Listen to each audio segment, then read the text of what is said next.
అందరికీ నమస్కారం అండి. బయటేమో వేడి, లోపల చలి. శాస్త్రవేత్తలకే సవాలు విసురుతున్న శివపార్వతుల గుడి గురించి ఈరోజు మనం తెలుసుకుందాము. మన దేశంలో అనేకమైన ప్రాచీనమైన ఆలయాలున్నాయి. వాటిలో చాలా ఆలయాలు సైన్స్‌కు అందని రహస్యాలతో శాస్త్రవేత్తలకు సవాలు విసురుతున్నాయి. అలాంటి వాటిలో ఒకటైన అద్భుతమైన శివాలయాన్ని గురించి ఈరోజు మనం తెలుసుకుందాము. భారతదేశంలో తూర్పు ప్రాంతంలో ఉష్ణోగ్రతలు ఎక్కువగా ఉండే రాష్ట్రాలలో ఒడిశా కూడా ఒకటి. ఈ రాష్ట్రంలో కుంహదా పర్వతం మీద ఉన్న శివాలయం ఎంతో ప్రత్యేకమైనది.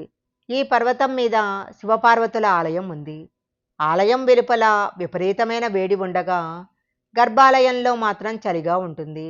విచిత్రం ఏమిటంటే ఆలయం బయట వేడి పెరిగే కొద్దీ గుడి లోపల ఉష్ణోగ్రత తగ్గుముఖం పడుతుంది.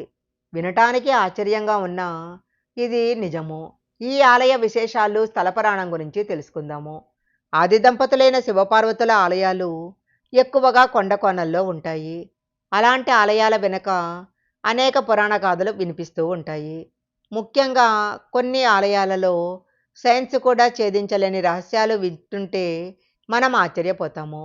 ఒడిశాలోని కుంహద పర్వతం మీద వెలిసి ఉన్న ఈ శివపార్వతుల ఆలయము అనేక రహస్యాలకు నిలయంగా ఉంది. కుంహదా పర్వతము ఎప్పుడూ విపరీతమైన వేడిగా ఉంటుంది. కానీ అందుకు భిన్నంగా శివాలయంలోని గర్భాలయంలో ఎముకలు కొరికే చలి ఉంటుంది. బయట వేడి పెరిగే కొద్దీ లోపల చలి ఇంకా పెరుగుతూ ఉంటుంది. ఈ భిన్నమైన వాతావరణాలు ఒకే చోట ఉండటానికి కారణం ఏమిటో ఇంతవరకు ఎవరూ కనిపెట్టలేకపోయారు. మంచుకొండపై నివసించే శివయ్యకు అనుకూలంగా గర్భాలయంలో ఇలాంటి వాతావరణం ఉంటుందని భక్తులు నమ్ముతుంటారు.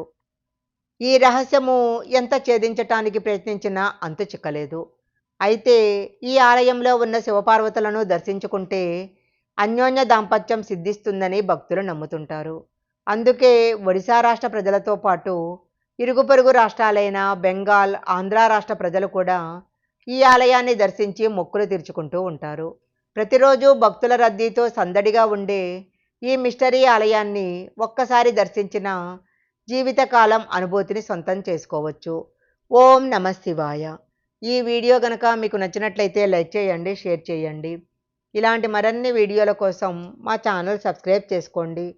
పక్కనే ఉన్న బెల్ ఐకాన్ యాక్టివేషన్ చేసుకుంటే మేము పెట్టే వీడియోలన్నీ కూడా మీకు ముందుగానే నోటిఫికేషన్గా వస్తాయి.